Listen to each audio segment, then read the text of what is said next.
Okay, there we go. Now it's 6:37. I'm Pat Bates, the chair of the committee tonight. And I'm calling the meeting to order. We do have a quorum. I am the representative from San Fernando Valley Audubon Society. And maybe we can go around the room and introduce our committee representatives first. So Glenn, why don't you go ahead? Glenn Bailey, alternate from the Resource Conservation Institute of Santa Monica Mountains, and as the rep's not here, I'll be the voting member. I'm also the representative from the Neighborhood Council, which is not voting. Rachel Brady, I'm representing the Sierra Club San Fernando Valley Group. Melanie Winter, representing the River Project. Greg? Greg Stewart, California Native Plant Society.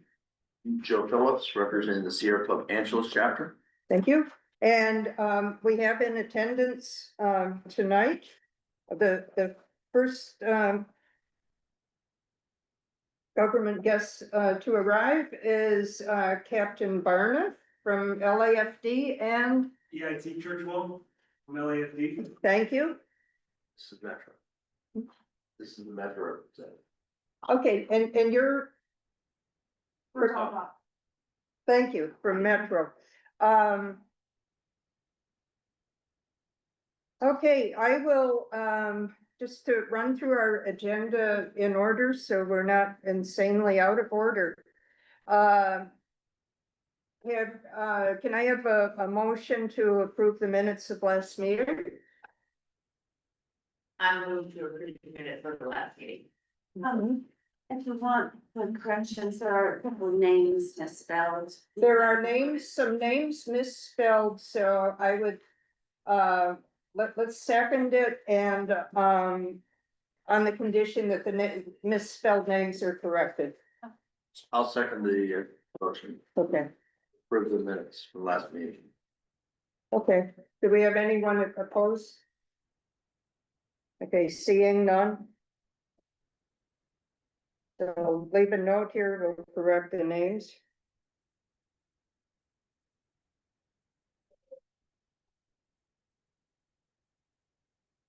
Since we have, our government people here right now, I think I will defer public comment on non-agenda items within our discretion, to after the presentations. Captain, are you guys okay for sitting through a brief Metro presentation? Yeah, absolutely. 5 minutes or so? And, let's get this on. It'll just take it a minute. No, it's. Not just yet. I need to know what I'm doing. I think I was recognizing that. It'll just take a minute, Just kill those 3 lights. if you can figure out which ones they are.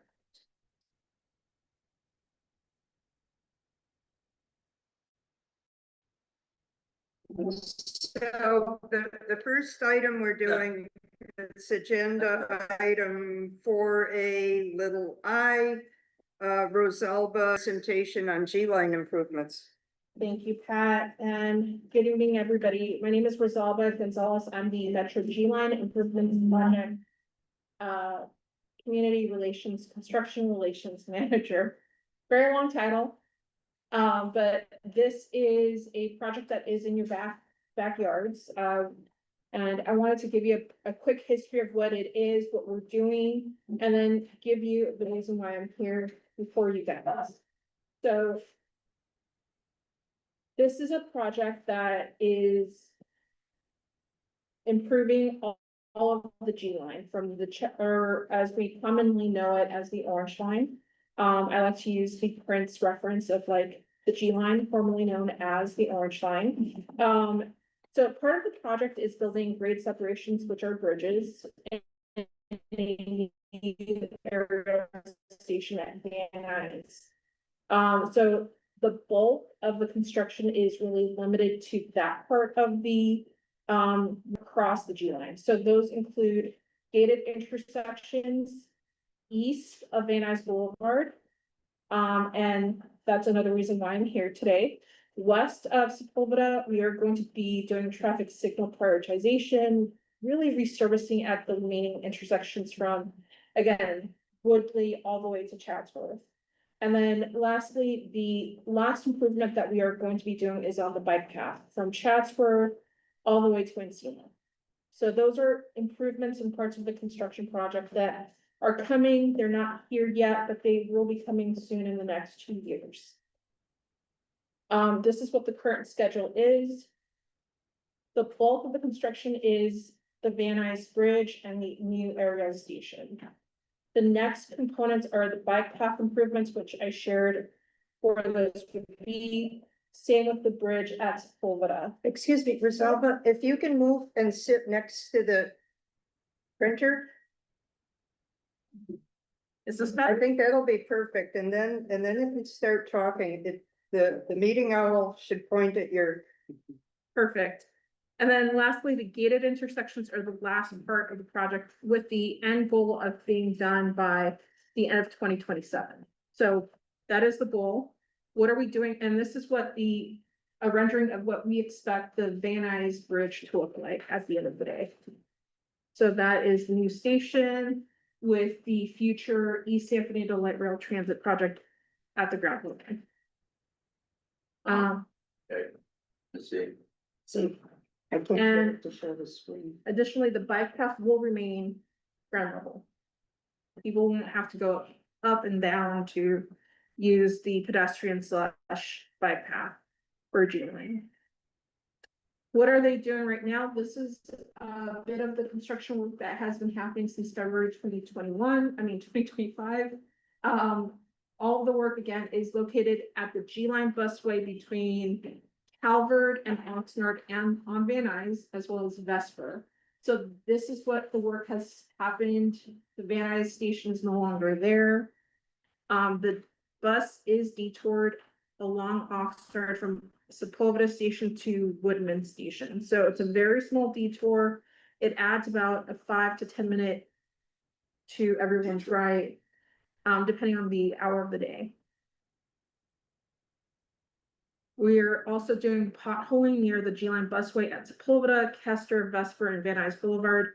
You will be seeing our construction crews doing intermittent lane reductions when they're doing that work. And same with potholing on pedestrian sidewalks. So that will also be something that will be done, and they will be maintaining pedestrian access as possible. And the reason I'm here today is to talk to you about the upcoming construction activities, the pilot gate testing. I'm not sure if you guys were around, I want to say 2023, 2022. They started this project back then with their first pilot test. And this is to test the technology for for the gates for the bus. This is new technology. Rail arms are really dedicated, and that technology is dedicated to trains, not buses, as is what we're going to be doing with the G line. So we're going through different modalities of testing that technology to see which one will give the G line the best timing across the intersections when they go east of Van Nuys Boulevard. We're anticipating the work to begin summer of 2025. You may see some of the remnants of railroad arms and lights. A majority of the work may happen at night. There will be lights, whistles. And then the last impact will be on the entrance to Lake Balboa Park from Havenhurst and Victory. So for the duration of this construction project or pilot gate testing, this sidewalk will be off limits to the pedestrians and bike cyclists. And where's that? This is Victory and Havenhurst. Okay, I know where it is. Yeah. So that entry point to Lake Balboa will be closed. We will be detouring everyone through this entrance off Balboa. And it is one of the reasons I wanted to make sure you guys knew about it in case there are stakeholders that you interact with and they would like to know. We will be Okay. sharing this via construction notices, at events. I'm pretty good about being everywhere and anywhere and sharing about this project. Okay, If you go back to the previous Yes. slide, can you explain why it's being closed? Down a little bit, down, right, nope, up, Up right here? there, nope, right where it bends. Right where it bends from the West Valley, the Valley Region Park headquarters. Below here, why is it being closed below this stretch here? I think this is where the pedestrian path would close. I think this will be open, it's just one of the egresses. I think if there's a different connection, this will be open. This is. Just the Oh. walk path for those entering at Havenhurst and. And I understand this right Yeah. here, but I'm just wondering, at this point, there's. I can take that back to my team and say we can maybe leave that unread. But for now, as we understand. There's no point going north of here, because all there is the Valley Region headquarters and going up to here. But south, that from that point on, you've got different things going on. Okay. I will take that feedback back to the team. Yeah, that's a good point, because there is an entryway off of Woodley that takes you in through the back, and so that curved piece of red there, yeah, Okay. that's the road, right? That's the road Yeah. into the park, the Lake Balboa. No, it's No, not. No, that's a, No. So just a walk, it's a walkway. okay. Okay, if you could, email me your slide deck, it's the same as this? yeah. Okay, what I'm going to do, I didn't set you up properly to really display that to the people viewing it, so I am going to scan this and attach the scan copy into the video. Which I can do. Thank you. You're welcome. And then, Hopefully your scans will have better, visual image, because this resolution, because this picture is not really very good. Oh, well, yeah, this, instead of printing out 15 pages, I printed it. So I can send, if you'd like, I can send you have the PDF of the slide deck. Mhm. So that can be easily shared too. okay, great. Yeah. We'll take care of that. Because Perfect. what you showed on the wall is much better than what's on the paper. Yeah, yeah, we'll take care of that. Yeah, so this is what you'll see. We will be sending out notices to the community within a quarter mile of this work. So we will be sharing that with everyone. I'll be at events. I make sure to connect with our city council staff. I give our neighborhood I visit most of the neighborhood councils. There's about 19 along the G line route, and I've been to, I want to say 16, 17 of those. And I try and be there as much as possible, and I've added you guys to my rotation. And we'll have community meetings. I'll be tabling at events, and if there are any events that you would like to see us or some of my partner projects a part of your events, we would love to be there. We'll bring a table and a tent and our materials. I think about going to the Shakespeare in the park on. Thank you. Too far out. Griffith Park is too far. No, Shakespeare in the park, it's gonna be at the Encino, at the, That will- steps over the garden center Oh, in Encino perfect. on Friday, June the 20th. Obviously, two Shakespeare's in the park, Mhm. two parks. Super. Okay. Any questions?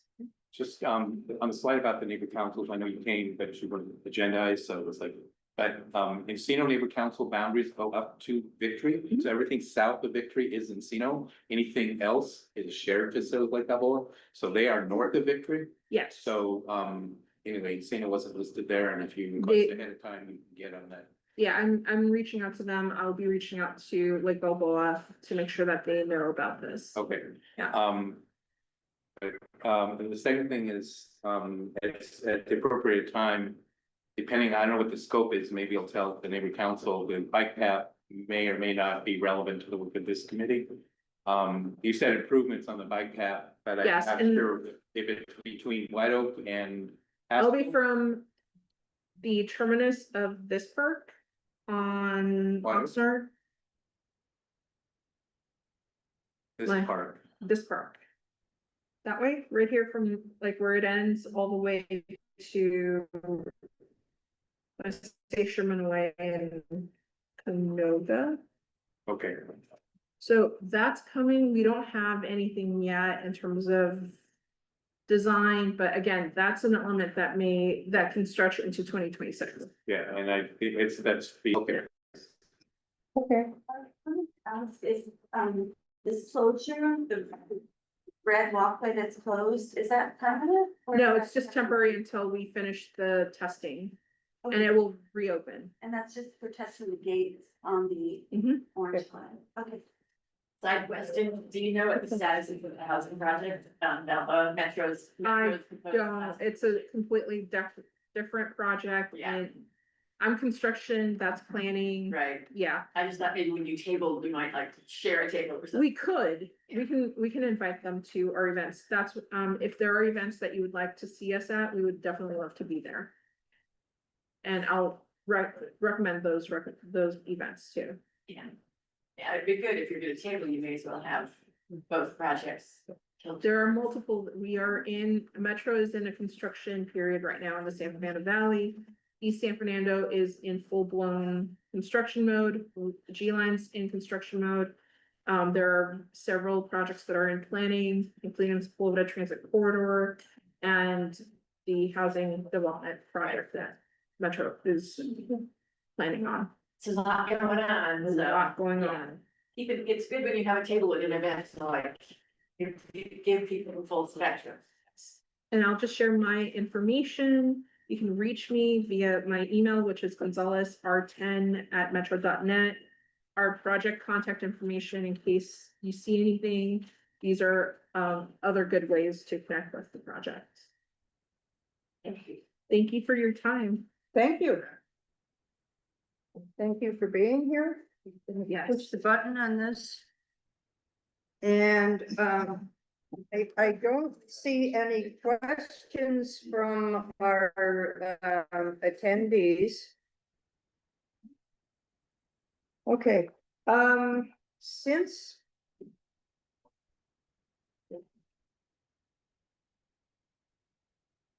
I see Hannah Wayland from the Army Corps of Engineers is here.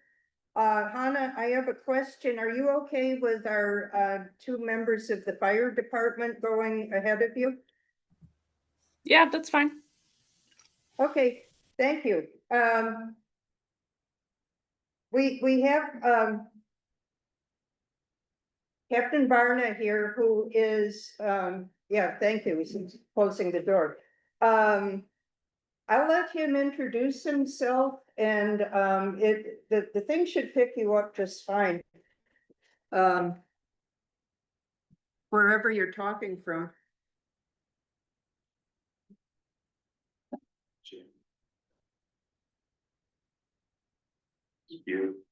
Thank you. Okay, thank you all for inviting me to this meeting. I've been really looking forward to meeting everyone. I am Battalion Chief Robert Barna. I'm assigned to Operations Valley Bureau, Battalion 10. We cover this area, primarily the Sepulveda Basin, and other areas, Encino, the hills, everywhere around this area. We stop at Tarzana and we have the airport. We got a lot to cover, but the primary reason I'm here is to talk to you guys about the recent fire that we had last Wednesday and answer any questions you may have.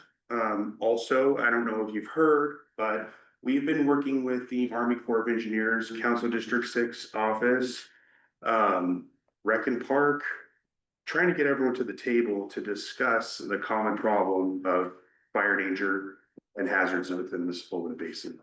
I don't have to tell you guys about some of the issues that are there. However, I'll tell you about Kevin Benitez. Almost a year ago, we almost lost one of our firefighters to an explosion in the Sepulveda Basin over in the Hilti Sports Complex area. Right. Propane tank. There was a propane tank explosion from a homeless encampment that nearly took the life of one of our firefighters. Fortunately or unfortunately, it only ripped his ear off and they were able to sew it back on, so he still has an ear.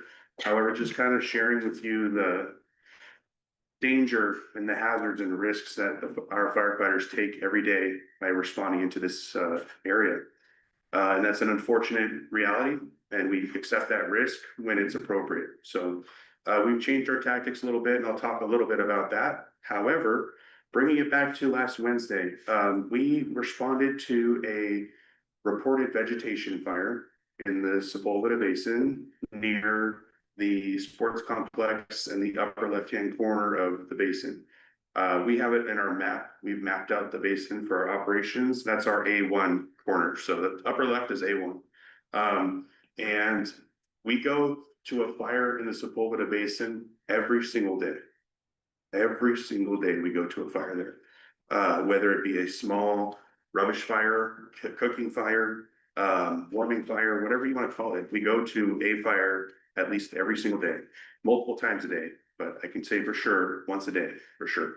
Primary responding is Fire Station 88, Fire Station 83, which is in Encino here, and Fire Station 100, which is up towards Lake Balboa. On Wednesday, around 12:15, the vegetation fire went out as a small fire. So we sent 2 resources to that. As they arrived on scene, they upgraded it to a grass fire. A grass fire is even more resources responding. And when the first arriving battalion chief arrived, they upgraded it to a brush fire due to the fact that it had already jumped up through ladder fuels up into the trees. I'll explain ladder fuels and some of the terminology in a second. With that, the fire spread laterally and towards the orange line, as I affectionately call it. And it jumped the orange line and started heading towards the armory. Now, fire and armory, not a good thing. So we ended up using our fire attack helicopters to put out that section of fire. And thank goodness they were there and they responded so quickly from the Van Nuys Airport area. And we were able to get control of the fire very quickly. We kept the fire to 4 acres, which is a smaller fire that we've been seeing since this past year. There's been a lot of fire activity and we were able to hold it to there. One of the contributing factors, I assumed command after that first chief arrived and I became the incident commander and we ran the fire. Some of the issues that we were having is that area is a known homeless encampment area. Along the LA River and the Orange Line where they intersect and cross, that area right there is entrenched encampments. They're like drive-up encampments where they On the can. north side of the river, yeah. Yes, they can drive their vehicles to their encampment site, and so it's a pretty fortified, built out area. And what comes with that is a lot of different activities and issues. We've had arsonists that were caught there. We've had stabbings, assaults, and recently they found a body, unfortunately, in that area. But these are just normal things that happen in that area. And so when we were responding, we knew we were coming to an encampment area. And so we initially used our defensive tactics in order to prevent another explosion happening and injuring one of our firefighters. Unfortunately, when that happens is we have to give a little more space for that. So which means more, we call it fuel, but beautiful natural habitat gets consumed by fire along with all the animals and everyone who lives there. Another contributing factor of this fire was the homeless encampment and individuals who were there had a couple burns. So we had some patients and we weren't sure if all of the encampments were evacuated. So we set up an evacuation group and made sure that everyone was out. And then we allowed the fire, and then we backed out to the safe location and we stopped the fire at a natural fire break. That's something that, always makes me nervous as an incident commander is, are my firefighters being put in harm's way? And is the risk versus gain appropriate? So just kind of giving you a little bit of the surrounding issues there. Took approximately 3 hours to control this fire. And then once we were able to complete the knockdown, we went into our mop-up phase where we make sure the fire is pulled out. And we transitioned over to the park rangers who have a brush patrol and a water tender. We utilized 7 fire engines, 3 fire trucks, 2 water tenders, 3 brush patrols, and there were 4 chief officers there. And so with that, what's that? For 4 acres. Yes, that's a significant resource draw. Lot. Additionally, it was 93 degrees that day, first hot fire of the season. And as I mentioned earlier, it takes a while to get heat acclimated. So with that first fire, and we're standing on embers, basically, it's very hot. So we had to make sure our firefighters rotated and they hydrated so that we were able to operate safely. With that, we were able to prevent it from going the complete distance. So we did save a lot of the environment. And injured people declined to transport to the hospital. So they said they wanted to remain, and we allowed that. We don't have a definitive cause, but we do know it was human caused. We can't say for sure who or what, since there are no witnesses and no cameras, but we remain steadfast in working with everyone possible to try and mitigate these hazards. Leading to the terminology I used earlier, which was ladder fuels. A ladder fuel is, think of a small plant or grass, and then a little bit taller plant or grass, and then a bush, and then a tree. A small fire can go from that small grass all the way up into that tree, like a ladder. It jumps up there like a ladder. When we have ladder fuels in known areas that have encampments, we see large fires. Once the fire gets into the palm tree, it sends ember cast out. And on a Santa Ana day, that's a very bad scenario where you could have ember cast being blown into neighborhoods. And we could have a similar situation like we had in the Palisades. This is a risk that we talk about, we plan for and train for. However, these are things that we would try to get ahead of and mitigate.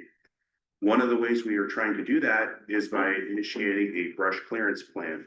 I don't know how familiar you all are with that, but we are working with CD6 and all of the stakeholders that are property and land owners in that area to try and clear the way for the LAFD to initiate a brush clearance program where we are focusing on certain areas that have high homeless encampment and or high ladder fuel potential to prevent these fires from growing large and extending possibly into neighborhoods. With that, we are seeking support from people. We don't want this to be a clear cut, pave it off. That's not what we're looking for. As you know, there's many invasive species in there, which are known fire problem species. And, we would like to target those in particular, and leave any native or wanted vegetation so that we don't just clear cut. Unfortunately, what happens with the fire doesn't care what it is. It's just gonna go straight across, and we can only do so much. So getting ahead of it and being a little more proactive about taking in some of these areas, we think would be a good plan to try and mitigate some of the large fire spread that we see in these brush seasons. It's not really a fire department lane, believe it or not. This isn't what we do. We don't necessarily target these things. However, with Fire Station 88 being impacted and almost losing Kevin Benitez, it's really motivated me to try and come up with a plan that we can come together and mitigate some of these things and minimize the spread. We all want a Sepulveda Basin that's safe, that's natural, that's beautiful. And all I see right now is fuel. And that's not a good thing. I know I look at it differently, but I see fuel and I see hazards. And I've neglected to mention the man-made hazards that our firefighters deal with when putting out some of these.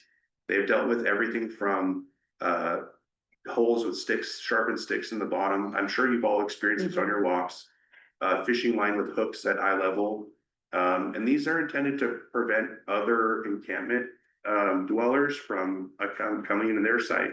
They're trying to protect themselves from other people. Unfortunately, when they need help, those man-made hazards don't discriminate, you know, they get whoever comes at them, including, you know, you, the public who comes and enjoy that natural space. So we're trying to find ways to operate safely and to make sure that we are addressing some of the major issues that our firefighters deal with and you as the public at large constantly deal with as well.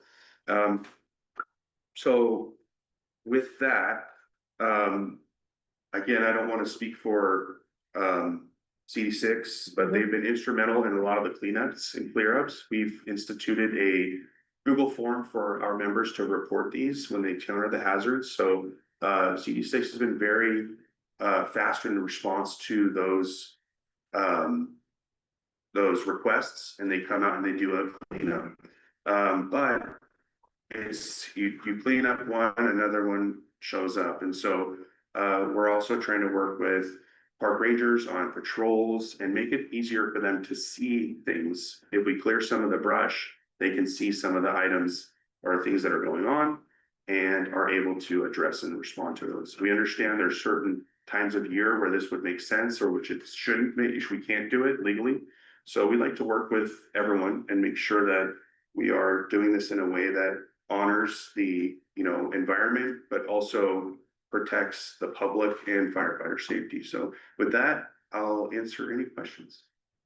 Let me just. I'm the chair, so I get to go first. And I apologize for calling you Captain That's Chief. fine. My bad. We really appreciate everything you're doing in there. What we've noticed in a lot of these fires is that the main ladder thing that's getting going is the palms. And they go off like Roman candles. We've had a number of those right adjacent to our community in Encino. I know there's a lot of fairly badly maintained palms along Oxnard Boulevard and in the area where you were by the G line. Yeah. Which it makes me think perhaps that's an area that really should be targeted first with getting those out of there, and when the weather's right, replacing them with something a little less flammable, like maybe sycamores or something. Yeah. And the other thing, I know that I believe you're targeting the bamboos area first along Burbank Boulevard. Yes. And You call that the what area? it's the bamboos, that's what all the Bamboos? homeless people call it. Okay, Run out. yes. Bamboos. The bamboos, Well, they do cultivate the bamboo there, so. yeah, which is wildly flammable. Mhm. So, you know, I think I can speak for most of us that we would be very, very happy to work along with you to identify things that shouldn't be removed, to identify birds, nesting birds, other Yes. things, so. And I do know we do have Hannah Wayland on the call with the US Army Corps, and she is one of their biologists, and she, you know, hopefully she'll have a little to talk about with that, but we, you know, and I think I can speak for certainly us, Native Plant, you know, that we're ready to work with you. So, okay, and whose hand is up first? I think Glenn. So I realize this is a problem for the entire 150 acres of the Sepulveda Basin, of which the city of Los Angeles is a lessee of 1,500. So, but it is the Army Corps' property, and Yes. ultimately, I would think if there was an issue, both would be sued or both have responsibility.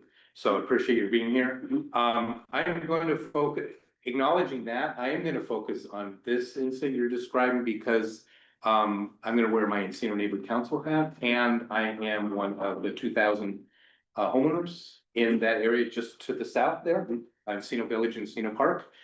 And we don't want to have what happened in Pacific Palisades or Altadena very Yes. easily could.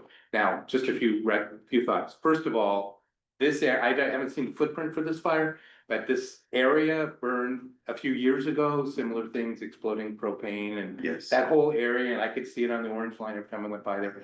So we definitely have a failure to, I'm not saying people aren't doing anything, I'm just saying to allow it to come back. Cause just even last month, looking down from the orange line and seeing all the stuff, the trash and debris in the LA River, right there. Yes, So number one, the access road, the access from Balboa should be shut off yes. completely, and then definitely no vehicles should be allowed in. That's number one, period. Mhm. And whatever gator is there that's not doing that needs to be done, number one. Number two, some of us were involved with, not necessarily in this room, but there was a group involved with the establishment of the sports field there and the design. Okay. And the approval was based on the fact that that back, I'll call it back 40, I don't know how many acres, it's about 40. Be developed as passive recreation, like around Lake Balboa, Okay, which would be green, it wouldn't be native like, so glad you said that, because that would. not native like the wildlife area, although it would be great to have oak trees and sycamores because they actually are more fire resistant than some of the others, but just passive recreation, so there'd be people and, but so it's. I know it's an ongoing challenge and it's not the fire department's job, but it is the city's job as the lessee. And to the extent of the LA River, it's the Army Corps' job to deal with that. I think that all the palm trees should be cut down, like as soon as you can get out there and cut them down. They were not planted there, they were volunteers. Okay. And, yeah, and besides rats, I'm not sure what else they actually support, but Hooded Orioles. I'm sure there's folks who can be. But they're almost done nesting. The babies are out, they're almost done. So, just having said all of that, I think that, you know. Several years ago after the last fire, the homeless were all removed, the trash was all removed, some of us were involved with cleanups, it's like a never ending cycle. Until that access gets limited. Yeah. And really get serious about it, and really get serious about it means on the other side of the river. Are these 2,000 homes, Yes, and they're older homes that are built in 1940, 1950, they are not. I'm safe. Yeah, They're not hardened. yeah, so, and they're close together. So, if you don't want another Pacific Palisades, I strongly recommend the city really take this as a wake up call. Yes. And we see the record, we see the risk there, and I hear your concern. And I also share it because I see also the potential of something like that happening in an event where whatever fire starts and spreads that way. I will bring up quickly, please have an evacuation plan in place and have a kit for that, because that's very important just to bring up. Not saying that that's our primary plan here, but just always good to be prepared. So also I'll quickly address honorary fire chief Pat Bates. You can call me whatever you want. She was the honorary fire chief. Thank you, You can call me, yeah, so don't worry about that. But then also, yeah, those palm trees, we can have people take care of that. However, it's not really a fire department responsibility. We are not the maintainers of the land there. However, we've been wanting to engage and take care of some of these issues. We just need the support of people to say, okay. And Can you cite the landowner? Can you cite the landowner for? that would be going to Rec and Park. And Rec and Park has a lot of restrictions on what they can and can't do. Not the landowner, the lessee. Yes, the landowner, the onus of maintenance is on the leasing. So Army Corps leases the land. Okay, but not all of it's, not all that land is leased to a Rec and Park, just so you know. Correct. There are Yeah. sections of pure, Especially on the south side. and we deal with fires in there a lot, and I've had good relationships with the Army Corps there. They've given us a lot of latitude on how we're going to be addressing some of those things there. Unfortunately, in the city of Los Angeles, we have a lot more hoops to jump through. There are some federal things that they can do to circumvent that. However, they do have a brush management plan, and we were trying to integrate with them to help do that, because everything has to be on a schedule. and I'm sure, I don't wanna steal the biologist's thunder or anything here, but, you know, they have a schedule and a plan on how they're supposed to manage it. We can only do a certain percentage every year. There are some maps that clearly outline the delineation of city responsibility to, Army Corps responsibility. We don't have access to those really good maps, but we have the want to improve these areas. And I don't know if the Metro is responsible for that area alongside the G line. You know, if they would be responsible for cutting those palm trees down, or if it's on the other side of the fence, and who would be responsible for that? The city Department of Transportation has outside of the bus footprint. Where there is not, where the walk path and the bike path is there, certain areas where it doesn't exist. So, okay, then I think getting everyone to the table and having these maps out would be really good. Yeah. And hearing that the support from you all here is very good news. And we do want to do this safely, we want to do this respectfully, but we want to get moving on it. We have a hand crew that's coming online soon, and they need training. So I figure, why not use the hand crew to help clear out some of this brush? That's a problem. So we'd love to work with you guys, and then before we get going on anything, we'd have you guys, you know, come to the table. We'd like to inform you what we'd like to do and answer any questions that come up. So any other questions? Go ahead. Hi, sorry for joining in person late, but I was listening in on Zoom, and very glad to hear that your firefighter is safe, but really sorry to hear about the injury. We really appreciate the partnership with LAFD, and I think I've seen it work well. So I'm here in an LA Audubon hat, but I'm also a city family current commissioner for LADWP, and we've been working with LAFD and Chatsworth Nature Preserve with a similar focus of marking some of the natives. We work with Sky Valley volunteers there to mark the natives and then do, you know, mustard removal around them. So I think that's a really good approach moving forward. In the past, we were working closely with Captain Didi for a potential controlled burn, and then it was hard to get the conditions right, and then there were burrowing owls. So it kind of got dropped, and I was wondering if that's still something you're considering, or if that was sort of decided with all the various condition challenges not to be something you needed or we're gonna prioritize. So if you want to know if a firefighter wants to burn, yes, no. We would like to do it, but not in a traditional sense of we set a big fire and it goes all the way and it's done.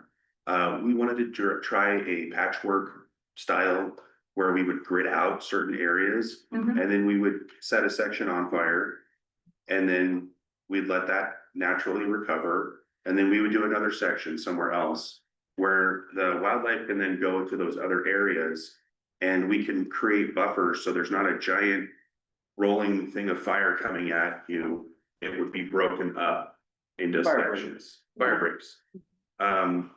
That was a plan that was initiated by Captain Didi, and we would love the support for that.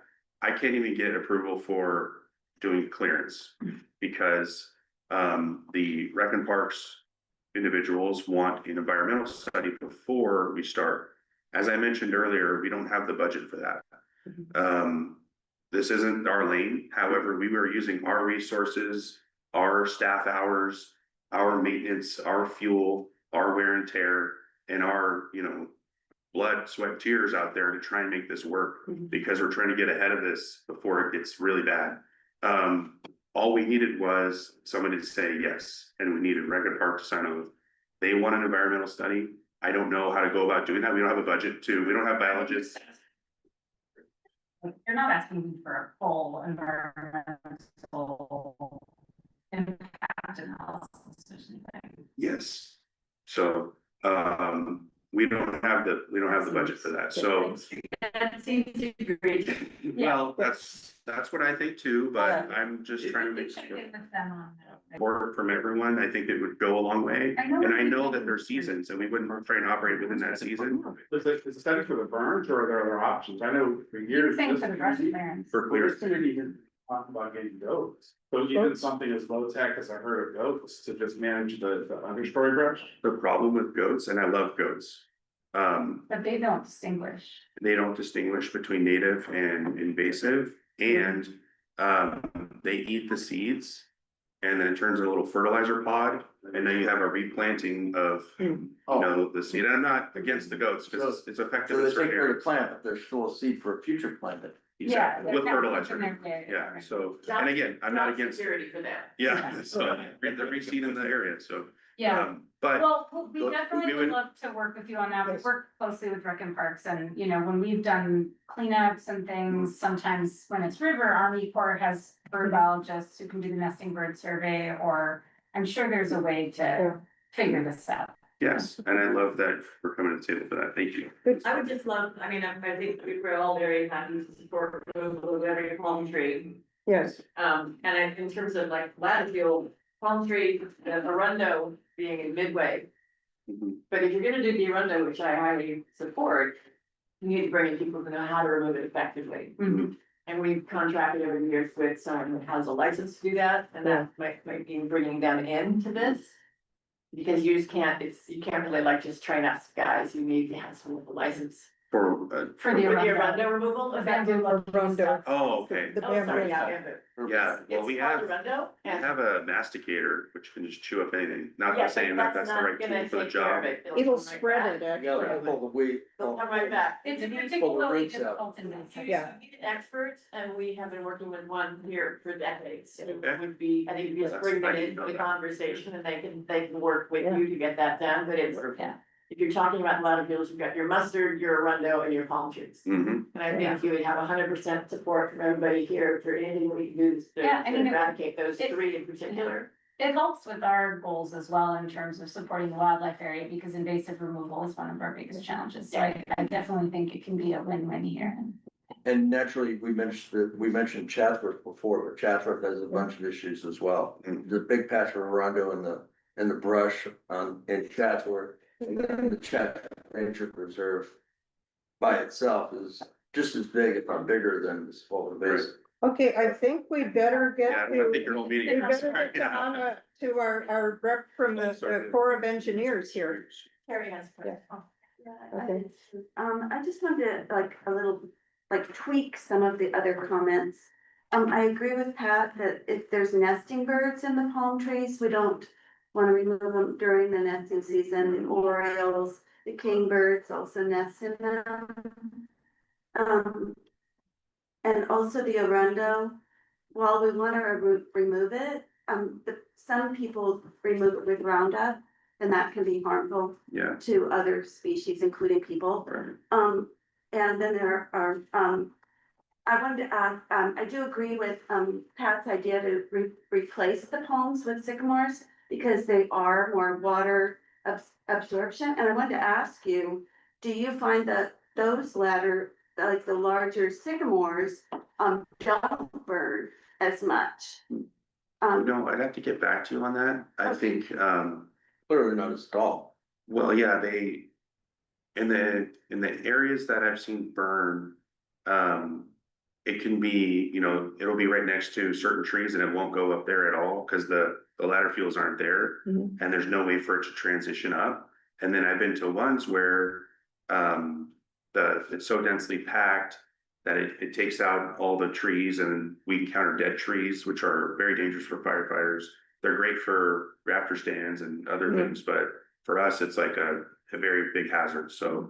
There are certain things that come in along with that I wouldn't wanna give you a straight answer on. You didn't want to just give a blanket statement that sycamores are okay because Yeah. we'd like to remove the dead ones. Yes, Yeah. Just very quickly, remember what happened in the basin in 2020? We've got a lot of dead sycamore, very large dead sycamores and very large dead cottonwood snags that are still there, that are still dangerous. Mhm. So, They're so dangerous. there was enough, it was jam packed with Yeah. vegetation.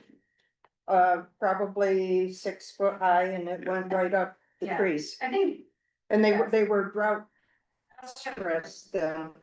I think dead trees do have habitat value and, you know, they can be trimmed in ways that make them less dangerous. Yeah. And so it's a longer conversation, but That's a I don't long- necessarily want all snags gone, but there are Right. places where dead tree removal might be a good. Yeah, we were asking for snags to be left and then they ran out of funds, so they left, So like. they lizards did and- 1 or 2 snags and then a lot of dead trees, Swallows. so.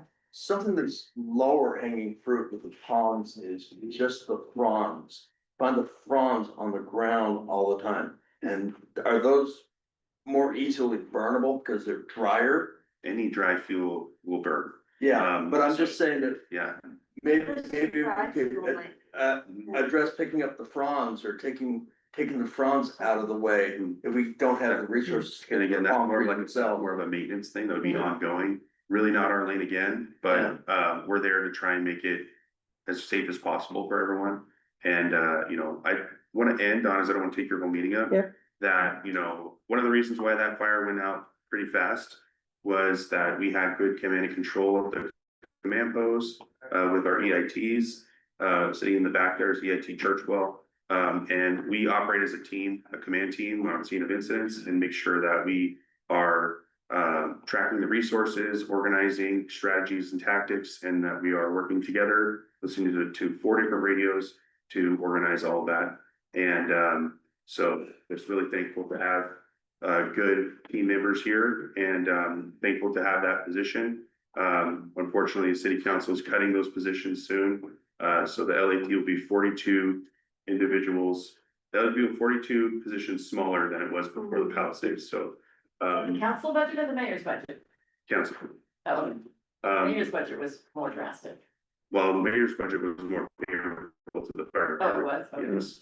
So, but just wanted to express the gratitude, and then we will be changing our tactics slightly for that, and our budget being cut so short.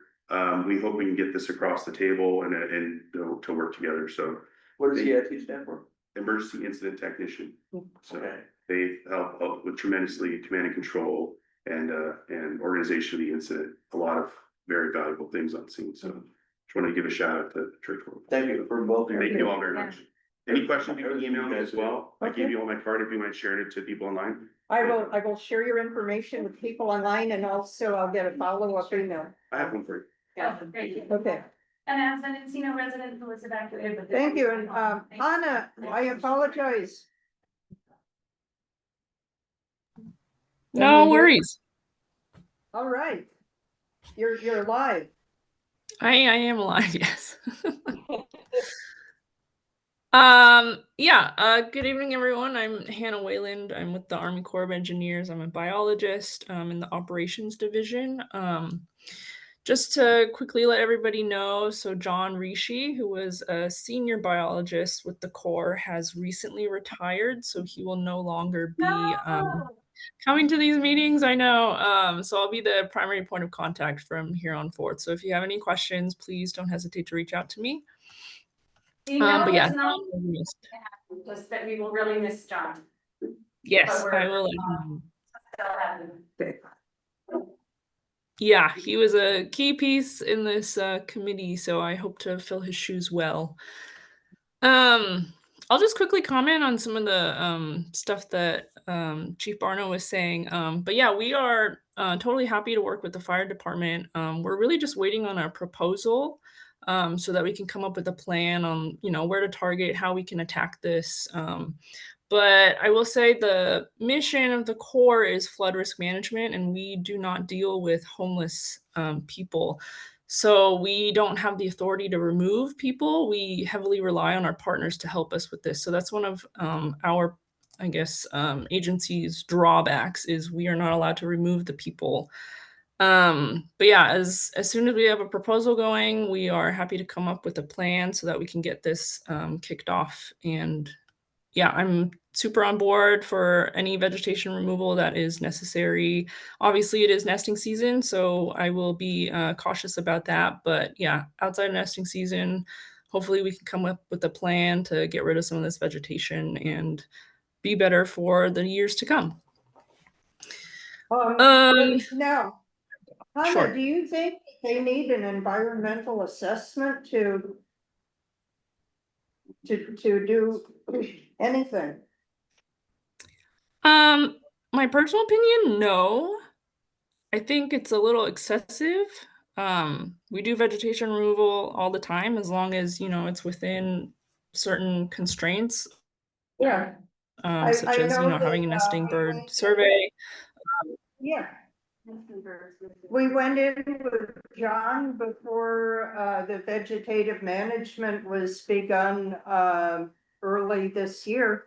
And we did a walkthrough and I know, I think maybe you went through with John and tagged, the good plants.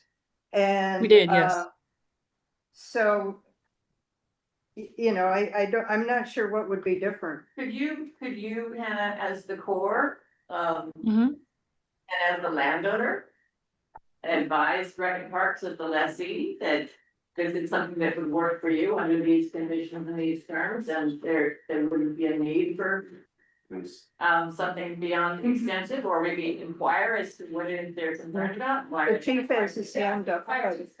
So, one of the things that we have to submit paperwork through Rec and Park because they're a leaseholder to the Army Corps, and then they will approve it.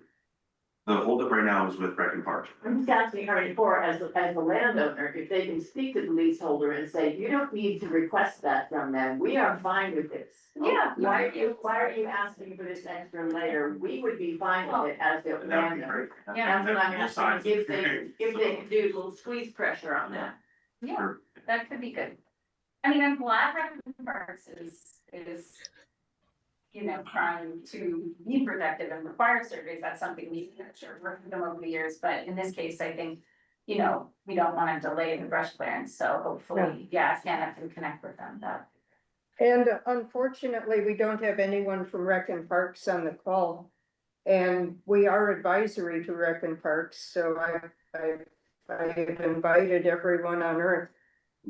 So Hannah, if that's something that you think you could do as the core to communicate with your lessee, that would be super helpful to move this along. Yes, absolutely. I will speak to our real estate specialist, and see if we can push them to get on board. That's definitely something that we can do. Yeah, communicate to Rec and Parks. Okay, and then, Okay. go ahead. Oh, I was just gonna update with a couple more things, if we're ready to move on. Okay. Yes. Okay. So we're in the master planning process right now, for the Sepulveda Basin. Our team is reviewing the public comments, and we're scheduled to have our alternatives development workshop in August to discuss some of the public comments and also any land use classification changes that we feel is necessary to reflect the need of the basin. So we'll draft a master plan draft and also an environmental assessment, and then we'll have another public comment period and then proceed with the final master plan and EA. Okay. So, yeah, okay, in August, what are you doing in August public meeting? It's called an alternatives development workshop. It will be internal. And so we're just discussing it as a team, the kind of land use classification changes that we might need to change based on some of the public comments that we received, and also, just the future of the basin, what's in the best interest of it. Okay, And you've received our comments as the Wildlife Area Steering Committee, correct? Yes, yes. We made some specific land use classification recommendations for improving flood risk management. yes. Understood. Those will definitely be taken into consideration. Well, we did send it in and it was acknowledged. So, well, okay, that's, do we have, other questions for Hannah? You'll give us a month's notice on that. Oh, you were not being invited to the August workshop, right? That's an internal meeting. I will be there. I am part of the team. So yes, I will be there. I think she was asking, would we? But we will Oh. not be there. No, sorry. Will there be any public sessions? Yes, after we develop the draft master plan and also the draft EA, we will have another public comment period. And there'll be a presentation for that as well. And that is when you can input additional comments, and then So- we'll draft the final one. So that'll be in the fall sometime, right? The draft. Yes, TBD on timeline. It'll be fall, winter, going into next year. Okay.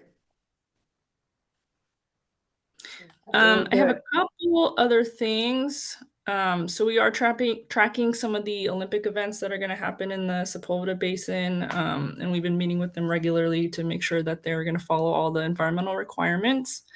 The kayaking season has also started as of yesterday. So thank you, Dan, for your nesting bird survey. If Dan is here, I don't recall if he was, but let's see.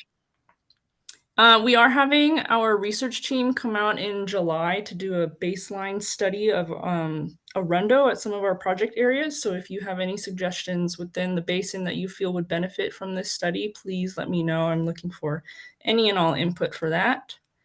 And then on June 6th and 7th, there is a cycling event that's happening for AIDS awareness at Woodley Park, Section 1. So just a FYI, there'll be some cyclists on June 7th. They're going to use that park section as a rest stop.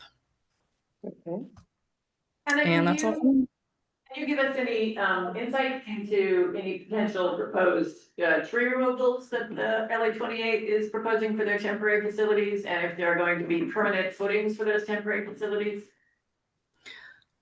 So no tree removals that I know of as of now. It is pretty far, out there, so I'm not sure if they have that planned. But everything in the basin should be temporary, as it is a flood plain, so nothing in the basin should be permanent, and if it is, it will be floatable. Floatable. What does that mean? Floatable? Permanent and floatable is making me have some cognitive dissonance. I guess if it does remain after the Olympics, the structure within the floodplain needs to be floatable. So if it is flooded, like it's able to be flooded, I guess is what the Got it. floatable. Yes. Floatable. Okay. I'm mostly concerned about for potential tree removals in the footprint of the proposed area, and I'm mostly concerned about the creation of permanent footings for temporary structures, because I understand that that's an exception in the regulations and in their definition of temporary, that their footings can be permanent. And I think that would be unfortunate in the current proposed area.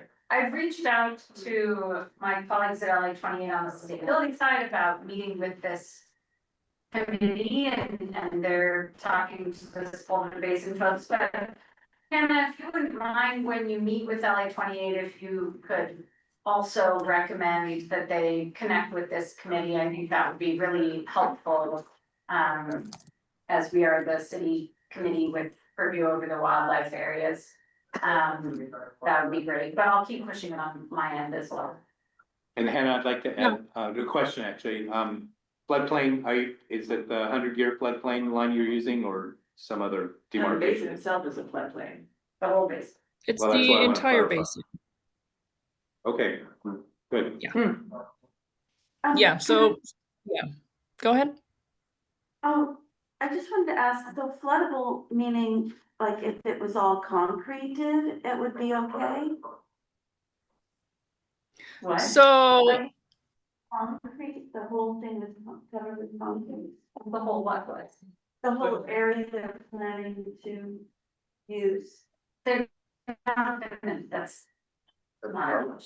not. that would be considered permanent But construction, that would be floodable, But it would be permanent. but it'd be problematic for other reasons.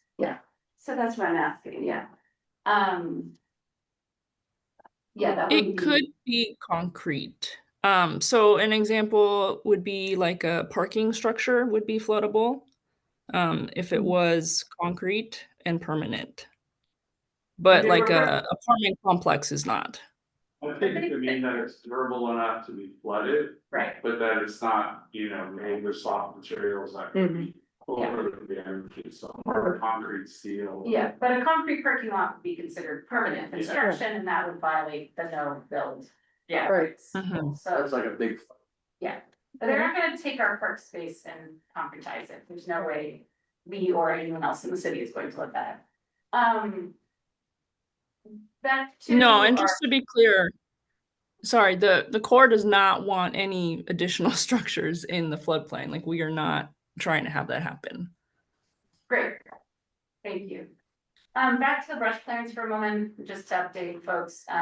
So the chief mentioned that it was Brian who he spoke to, but that it was a biologist who requested the survey. So I think there's only one biologist at Recon Park, so this was probably a request from Courtney doing her job, which is to make sure that nesting surveys happen. So while the Army Corps certainly can make a formal request as I think we could also just reach out to Courtney on this probably and, This is on the brush clearance issue? yeah, on the brush clearance issue, yeah, there's only, like, Recon Park only has a biologist, and it's Courtney McKinnon. And I think she probably just said, hey, we need a nesting bird survey, so I think we can just, Pat, if you wanna email Courtney and just let her know, like, hey, the wildlife committee would really like to see this brush clearance happen. We can work with you, like, this shouldn't. Okay, I can do that. Yeah, we should need a full environmental clearance to make it happen. Yeah. Yeah, and especially, I mean, even the river channel is full of palm trees now. And maybe tag native plants and. Yeah, and she might even be able to help with some of the tagging, so, yeah. Okay, And Hannah, just one last thing, you were asking for feedback on the rundown, Mhm. and I think, Pat, you have that mapped out pretty clearly, right? the Arundo? Yeah. Yeah, I actually, I went into bamboos and did my own bird survey, which was interesting.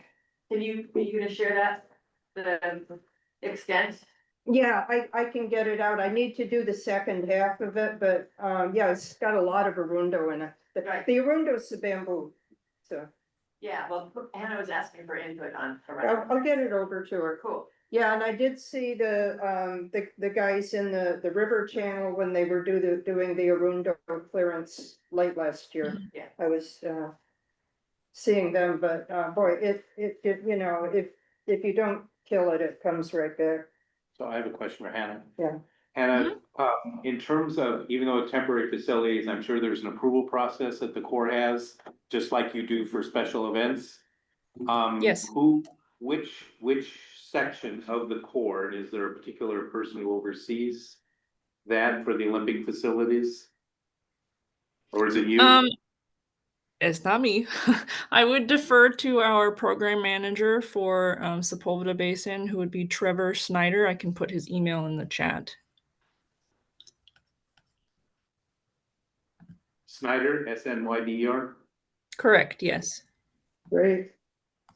Yeah, if you put the info, none of us are on except for Pat and Yuri, but. Yeah, I will, I'll have the chat available for everyone after the meeting. And then, you know, because in the past, when there have been, I would say, things that are less significant than the Olympics, given the fact that the length of time they're gonna be going on, the amount of construction time and then destruction, much more impactful than some of the other, quote, temporary things we've had in the basin that have had an opportunity for, public review. Sometimes there was even environmental assessments, I recall, but definitely there was a public comment period. Do you have any information about how that's gonna work as it relates to Olympic facilities in the Sepulveda Basin? I don't have any details, but we are working with the committee to have an environmental assessment, at least talk through, you know, what would be necessary for that. Because it is so close to the river, there are vireo nesting there, so we are definitely aware of the environmental requirements that they will need to do. So we are looking that they will be doing an environmental assessment for the events, yes. Okay, so, so by committee, you're talking about the Olympic Committee? Correct, yes. Okay. And if there's any influence you have or communication to us, just to make sure, because there's, in my recollection in the past, when there's been this EA process, it's been a very short window for review and comment. And so I just want to make sure that, you know, we get a heads up that it's coming and then we get a heads up it's here, you know, so how has.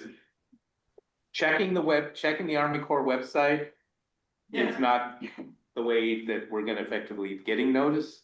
And, back in the day when Carvel Bass was the environmental person, you know, he was kind enough to send us the notices and information, so. That would be very helpful if we can make sure that that's part of the whole, and maybe there ought to be a list and we can help build it for you, of different interested contact people. And I certainly would include the neighbor councils and some other folks as well. Thank you. Yes, absolutely. When that time comes, I will definitely reach out. All of you are a very important stakeholder in the basin, so we appreciate any input that you have. I have two quick questions. What are the actual Olympic events that are gonna be going on in this fall in the basin? Do you know specifically? Because there's been talk in the past about things. They did post it on social media a few weeks ago. I cannot recall exactly. I do want to say it's like BMX and BMX, shooting or skateboard, something, but Archery. Archery. And not Yes. not the kayaking No, thing? No, that moved. Good. Because BMX archery and skateboarding, I think. No, not archery. It's modern Oh, pentathlon that's and right. Yeah, archery moved. also. archery moved. It's BMX racing, skateboard, modern pentathlon and 3x3 basketball, and I can't even imagine. Right, they added that. Are they gonna have that here? Maybe, I don't know where the heck else they would have it. well, the skateboarding is obviously gonna be concrete. They're gonna be pouring concrete. No, it's this, you can see there, it's a. Oh, it's a ramp. Oh, it's a. Look at It's a half pipe. Go on the LA 28 site, they have a Yeah, they don't rendering like of the it. rendering. There it is. All right, so it's a half pipe, right? And it is smack dab right next to Bull Creek. So Yeah. it's right next to the Yeah. quote No. restoration area, which is a city right now. And the BMX will be like an off-road racing track, I would. Yeah, I No, would think. it's in a facility, temporary facility there. So they're not using the skate park down the street? Yeah, you'd think they would, right? Yeah. No, Like, you know, It's probably too small. The other question I have is there's something going on in the basin at Woodley One, right off of Woodley. And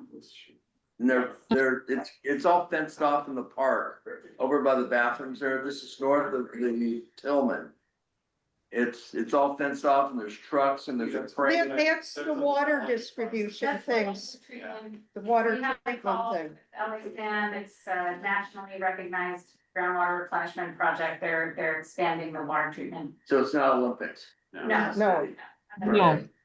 Because I was recently there and I was told by somebody else that it was all Olympics. Oh, people don't know. They know nothing. I'll tell them I'll tell my coworker Olympics when I see them. started. It's It's been called in- groundwater. It's been in the works for like 15 years. Probably. Okay, so it's good. A beautiful new education center and some nice native landscaping. All right. It's a fun- I can accept that. I can't accept Okay, some of the Olympic things. okay, can we, I didn't know about the pentathlon, including shooting until just now when I was looking. There's- yeah, Do they have silencers or is this gonna be like, no, talk about noise, but. they may, you know what, they may be laser, they may not even be live ammo. It'd be nice to find out. We'll ask. We digress. Yeah, and they're supposed to be substituted for the equestrian. They have some sort of a cross-country obstacle course, and I don't know where that's supposed to be, which is what I've been trying to get info on. Okay.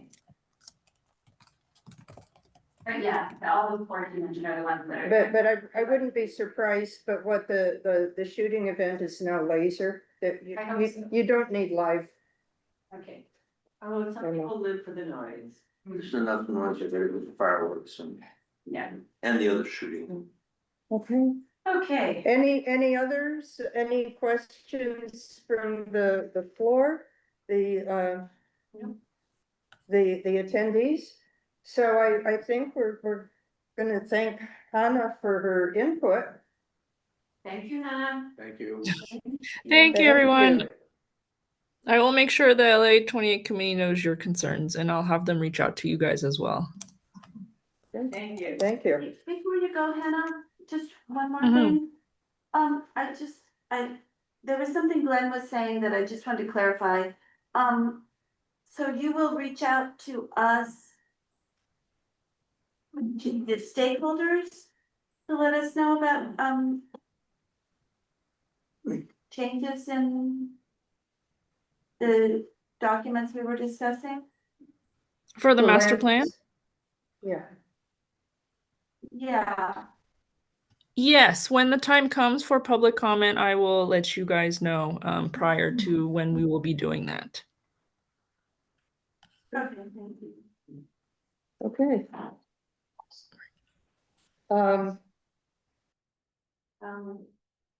I think at this point, if we have no more questions for Hannah, we'll move on. Chief? You don't have to sit through the rest of the meeting if you don't want to.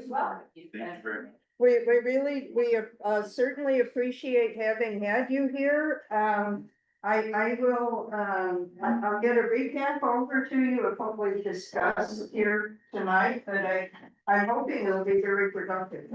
Yes, I'm very excited. This is a lot of progress in this short period of time. Thank you all very much. Thank you. Thank you, Chief. Thank you, Chief. Thank you for the education. Thank you all. Yeah. Okay, at this point in the agenda, let me ask if anyone in the public, which should be a few people attending, have any comments on non-agenda items within our subject matter and feature? And I'm gonna give it 1, 2, 3, 4, 5. I see none. We're up to reports for member organizations. So, CNPS. Well, first, truthfully, I actually don't have any reports. I've been kind of out of sorts the last month or so. We had death in the family and Oh, work stuff, so it's been kind of nuts. we're What very I- sorry. Thank you. What I do have though is I have the budget and the receipts for the monies for the special equipment for the habitat restoration. Great. So I don't know what the process is, if I need to walk it up to the front, put it in a coffer, or if I just hand it over, spreadsheet budgets and all the other receipts. Well, why don't you give it to me, because we're the fiscal sponsor for that, so. What I will do is I will scan all of it and we'll have it available. Thank you. So Pat, we'll have to send around to all the members of this committee? I'll turn it to the committee, and if you'd like to see it, Sure. absolutely. I think I'll do a little report on this and we'll get it out to the whole committee. So, Friends of the LA River, Aaron is online. Aaron? Yes, so my update is just a gratitude. We had a really wonderful in honor of Earth Day last Saturday, and it was made up for the event in April that was rained out. For the April event, we had close to 400 plus folks registered.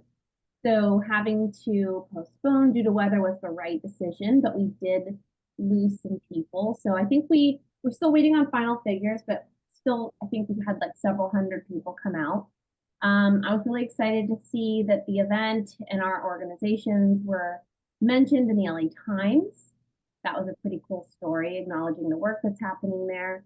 And we'll just make note that we have more events planned and a lot more folks interested in the work. It was really nice to hear from the fire chief, and I'm brainstorming ways in which we can use that joint need and the ask that's being made in order to get more resources for this work. So that's my main update. Thank you. We're up to Joe for San Fernando Valley Audubon.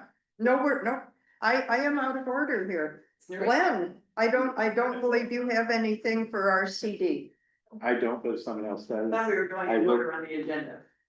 Huh? I thought we were going in order on the agenda. I'm going in the order on the back page. So Nurit's next. Audubon? Okay, LA Audubon, The- no specific basin updates at the moment, but if you'll allow me tangentially related, wanted to check in and see that all of your orgs are aware of the state defensible space kind of regulation stuff happening right now. For anyone who isn't, you know, the high fire severity zones were updated for the state. That update now expands high fire severity into quite a lot of Los Angeles. Various neighborhoods, half of UCLA, which is part of why I'm engaged, although also just in terms of LA biodiversity, of course. The current proposed regulations make a lot of sense if you're a rural house in the middle of the forest in Northern California.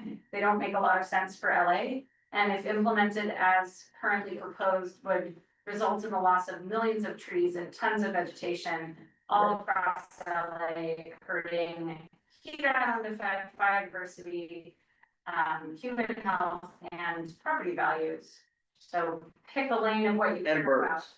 And yes. And birds. And certainly birds. So, the next workshop is, I think, July 16th, and, your committee that are starting to kind of organize and talk to council members and inform people, but, wanted to give you all a heads up. I can share some info by email as well, but we need, I think, as many voices as possible to try and recommend some adjustments to these regulations to give some flexibility for California's diverse fire ecologies, to exempt native trees, to exempt street trees and other things. Because the current regulations require 0 vegetation, 5 feet around all structures. And then zone 1, which is the next 5 feet or next 10 feet, requires trees to be spaced 30 feet apart. It goes out to 30 feet, that's the Yeah, problem. 30 feet. We would lose our urban forest. Yeah, we would basically lose an enormous amount of urban forest, and just have horrible impacts. So there's a lot of people starting to organize, but this is moving very fast because of the governor's executive order that said, you gotta finish these regulations, even though they've been in the works for a long time. Now they're hustling. And it's really just the insurance companies who have the ear of the Board of Forestry mostly in these workshops, et cetera. So if your organization is interested in writing letters, getting engaged, just send me a note and I will share with you whatever information I've got so far. LA County Planning, I think, wrote a letter because of the impact on protected native trees, but there's a lot of different angles here and we need lots of voices. So that is my. We're working. SFP Audubon is working actively on that now. Oh, And great. we're waiting for the talking points to come out of the UCLA group. Oh, yeah, that's me. So, That's you. yeah, So so we're waiting. I can meet with the UCLA group. I think we now have a 1-pager I can share with you. Please. Cause I've got a 2-page letter that I'm waiting to hear Great. what's coming from you guys. Yeah, I mean, it may be all the same points, but we'll send you what we've got, and then I think we may also be, so to be clear, this is really Nuri UCLA, not Nuri Audubon speaking at the moment. LA Audubon did not ask me to share all this, although Travis is very engaged, so I don't think he might. Yeah, we're starting to talk to a lot of different groups, but we're thinking about organizing like a big town hall or webinar or something to bring everybody together. There's lots of little bits bubbling up, but we really need a more organized response. So I'll keep you posted and on that then, Pat, and anyone else who's interested, just send me an email so I don't forget and I'll send you stuff. I don't want to send it to the Basin committee list because it's not strictly Basin, although it may impact some things down here. Okay, now let's see if I can read things in order. Oh, hold on, I have a question. Oh, yeah, Will the workshop on the 16th, July 16th be in person? it's Zoom. I think they have people in person in Sacramento, but they have been making these available virtually. So- That information hasn't been posted yet, so when it is, I think we could send out to the district. Do you know what time of day? I think they've been like 10 to 2 or 10 to 4. It's like an all day sort of. It was all day. I was You on attended the last? all day. It was Monday from 10 o'clock And they ran late to almost 7 Yeah. with like an hour for lunch. Yeah, and so there were a couple folks, it sounds like Pat and then Stephanie Landrigan and Travis Longford were also on the call, but for the most part, it was like, you know, CAL FIRE insurance folks in Northern California. Yeah, it was almost like it was set up to, anyhow. Yes. Set up for reality. Okay, seeing no other questions, then we're to Glenn for our CD. So I didn't know I was Wait, doing, oh yeah, Dan's not here.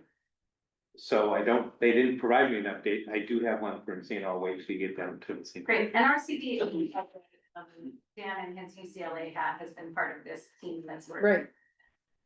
Yeah, and I've been corresponding with him and Travis Okay, and Joanne D'Antonio. perfect.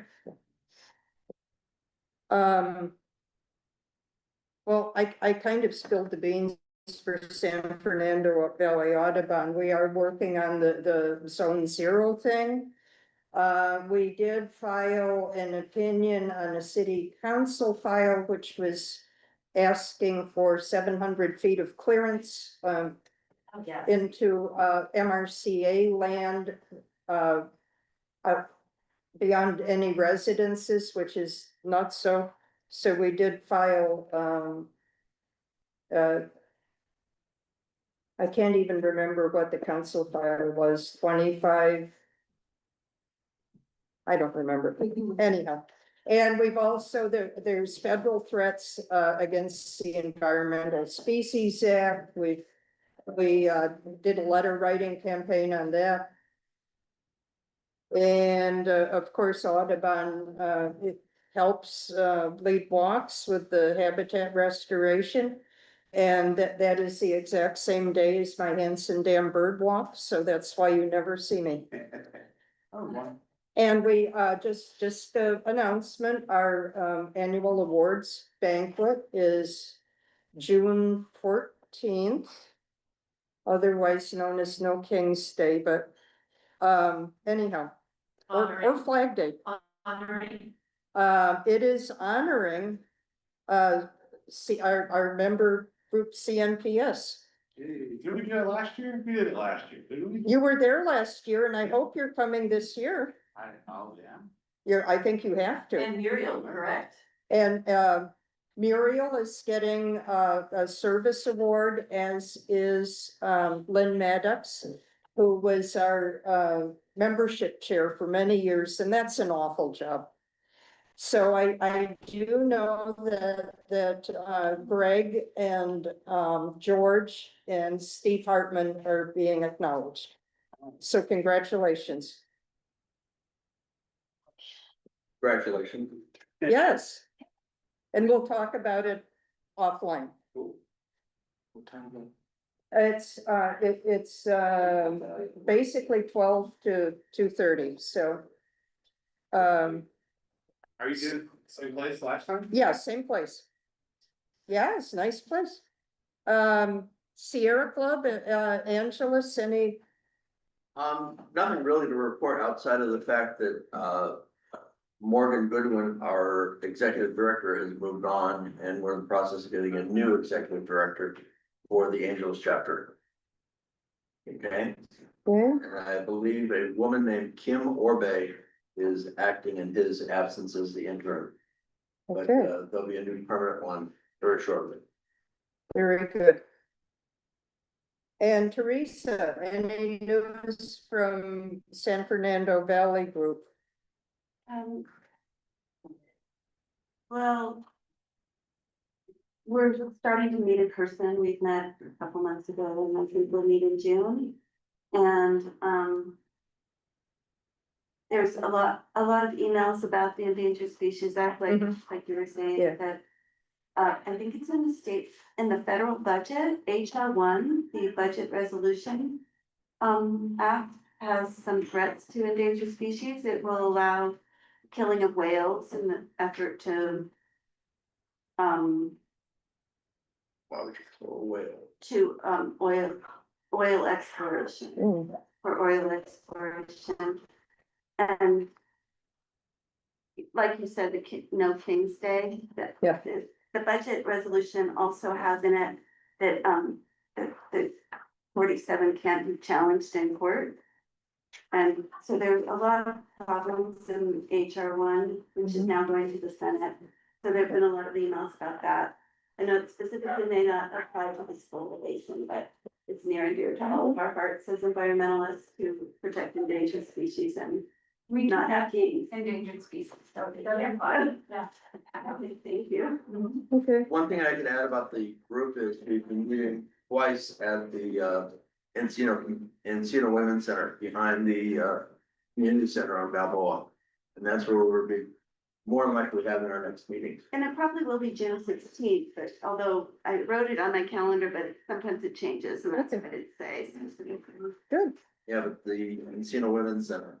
Oh, at the women's club. It's a Wednesday. Yeah, the women's club. Okay. Alrighty, so we've gotten through Almost. reports. Seven. Oh, River Project, the River Project. River's still there, That's what I. so's the project.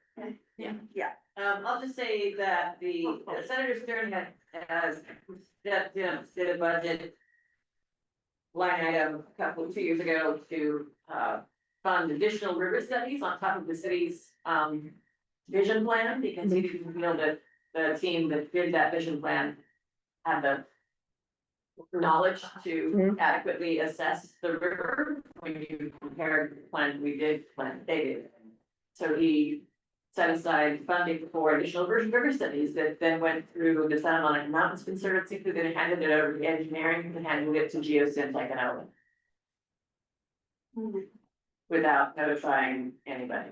And I was sent from the senator's office their draft of their additional river studies. And having had the geomorphology professor at UC Berkeley, who is the most frequently cited geomorphologist out there, and the folks who worked with us as geomorphologists on our report take a quick look at it. It's extremely disappointing. Oh dear. And done very much, and still from an engineering perspective, using, nobody here would know I'm talking about Roskins. As opposed to what was intended, which is a process-based geomorphological restoration approach. So they haven't really added much to what they did before, but they made a buck ton of money for it. And it's currently out there in draft and, was a very quick turnaround and done very, sub rosa. So, that's the only update that I have. It's, tracking that stuff that goes through, Joe? yeah, it's very hard to, you almost have to just keep looking and looking and Yeah. looking. Nobody gets notified of anything. I was looking, we were all looking at agendas, we were all making inquiries, and it just really went very sub rosa. And I would say that their priority remains to protect our golf courses. Okay. I guess that's the primary financial moneymaker. It doesn't matter when you're talking about flood risk, if you're protecting your financial quote unquote moneymaker of the golf course, then you're gonna have significant impacts to homes and businesses downstream and upstream. I agree. Yeah. But And if you're gonna say that equity is a high priority for you, and you're gonna prioritize, a lot of land use for a very few users. Yeah. So anyway, that's very few. extremely disappointing outcome, on that end. Okay. That is interesting. So, I don't know if you all had a chance, we're up to item 5 on the agenda. Wait, I said, What? I'm gonna do it season. Oh, I'm sorry, Encino Neighborhood Council, Glenn has 2 hats. So, some of you may have seen the construction on White Oak Avenue. This was actually below my radar screen, but. by the dog park? Yeah, the old. South of the river. So, CD6, since Council District 6 is probably why Encino Neighborhood Council was never told about it. don't know how many of you, anyway, it's new ball fields, quote, green, quote unquote, parking, restroom concessions, tree planting, smart irrigation and fencing. There's multiple phases. Phase one looks like it's, 2 baseball fields and a soccer field for soccer. Just go through process. I Why have did no you go idea, division I have plan? no idea, it's the sign that's on the fence. So, If so I've been you passing the think spot they would for have had months, to and show I've up been in the working vision on it plan. for months. Yeah, and before that, the old buildings there were continually getting vandalized and set on fire. Yeah. But then they were, is that a gas line? What's that big pipe that runs? I think that's like natural gas. Oh, my goodness. So there is a section of that that's an even smaller subset of that area that they've done last 5 years, have done some major work, but I think it's like a gas line. It's ringed and barbed wired and I mean, they're always out there, but they've just finally bulldozed everything on the site Yeah. in the last maybe 30 days. All the old fields are gone, the concession stand's gone. They've kept the row of trees and as Glenn said, I thought the other day they just put up like a sign. Is this a gate project? I have no, No, like, how is this funded? I have no further I information. have no idea where the money, It's really out of nowhere. It's surprising, and so they've got 4 concrete footings and spaces Jesus here, Christ. it's elaborate. where is? What's that? Is it in the Bureau of Engineering's project list? No, it's not in the vision plan, it's not on the project list, CD6 led that. Where are you reading? I took a picture of the sign on the property. Is it on White Oak or Victory? White Oak. White Oak. South of the Glenn, river. can you pass the picture down? Right in the dog? On the other side, yeah. I'll go right over there sometime. Yeah.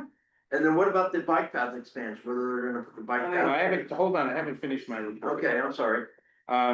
So Encino Neighbor Council is having an election, there's lots of people running for various seats, however, if you haven't applied for your ballot yet, today's the last day, so go online to city clerk's website, request a ballot, the fact that you're a participating group here qualifies you even if you don't live in Encino or on property in Encino, you're involved with this group, so you can vote, and anyone who's a resident, property owner, or otherwise a stakeholder. I never thought about that before, all these 2 decades, more than plus that I've been. So you gotta do it before 11:59 tonight, request a ballot to be sent to you, and it's go by mail, and then you kind of turn around and get it. Yeah. Let's see. And the new board gets, I might see it July, so who knows what'll happen at that point. So Okay, you're sure tonight's the deadline by 11:59 midnight? Yep. Okay, Mhm. I'll do it right home. okay, so this is the sign, you can expand it to read the print under it, but I read you the words that were on it. Yeah, I feel like signage like that sort of comes and goes, they sort of put new ones up every few weeks. Shot of downtown, that's freaking hilarious. And no discussion of the bike path.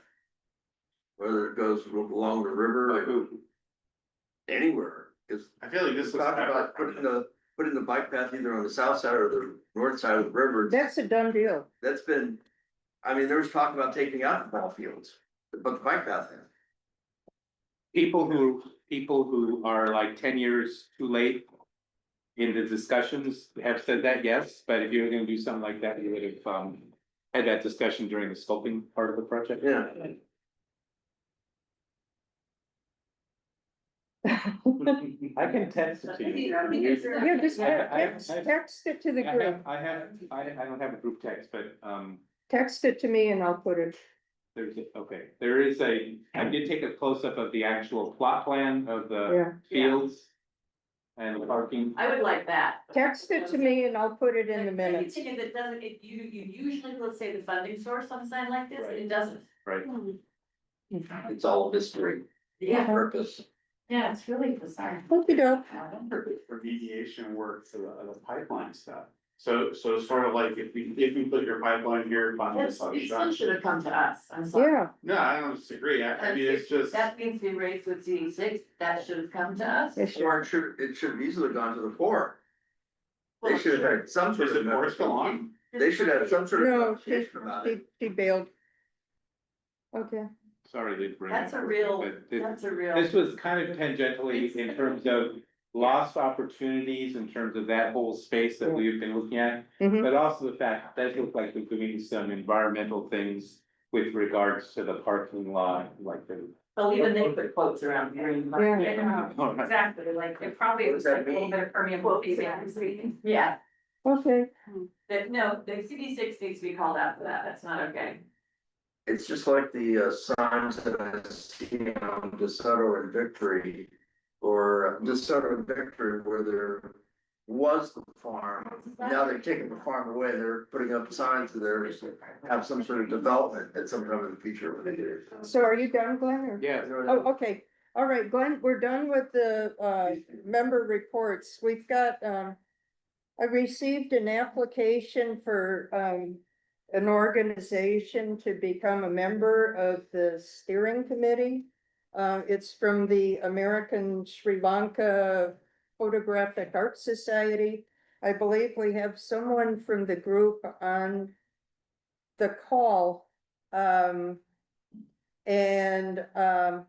will give them a minute to talk. They, right off the bat, they have nominated a very well-qualified, esteemed researcher who is not local.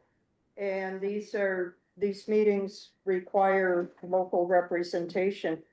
But anyhow, I will give them a few minutes to talk to us. Yes, good evening. My name is Luck. I'm representing SPAS. Thank you very much for inviting us for the meeting and for the opportunity. So, as we have forwarded and the request, Professor Sampath Senaviratne, that which we are nominating, he's a distinguished evolutionary biologist, ornithologist and a conservationist, and he had done a lot of extensive research work and conservation work in USA, in Canada, and Southeast Asia, including Sri Lanka. So what we believe is Professor Senaviratne could bring a lot of experience and like knowledge about like bird migration, wetland conservation, and urban ecology to the steering committee. That was the idea of nominating him.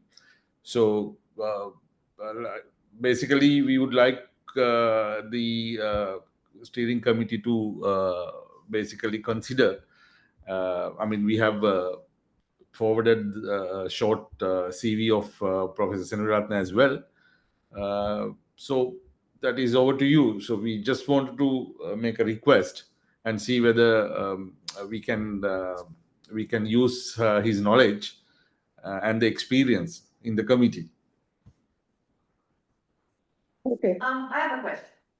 Our bylaws require someone to attend for, I think, 6 meetings before they can be considered. Right. Four meetings in person. 4 out of 8 or something. Yeah, Yes. they could be considered for committee membership, and it has to be in person.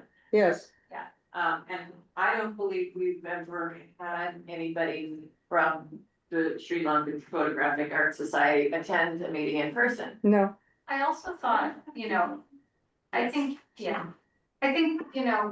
we really welcome the interest of the group and, would really love to have you attend meetings and get involved in the basin. The goal of the Wildlife Areas Steering Committee is specific to the wildlife areas, and as I understand it, was supposed to have environmental organizations with specific wildlife related, expertise or environmental expertise to serve as advisors. And so, we are not a broad Sepulveda Basin Committee. We are specific to wildlife areas with a specific environmental mission. So I think considering opening that up to other organizations would be an enormous change of sort of the mission and makeup of this group.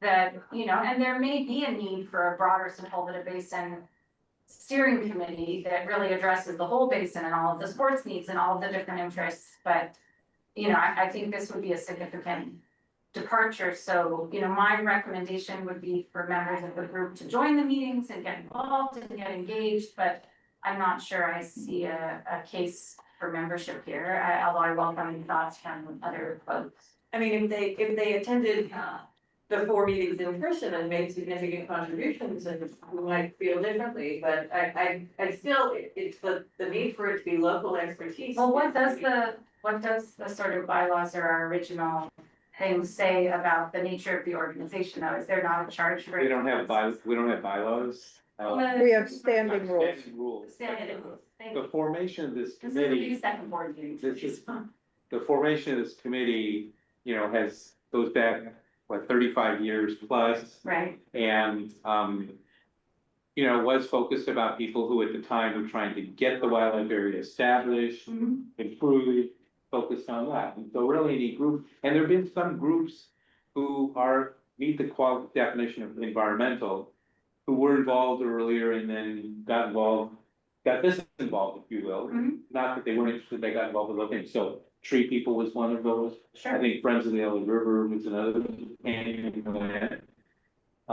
they're back again. They're back. and that's great. Yeah.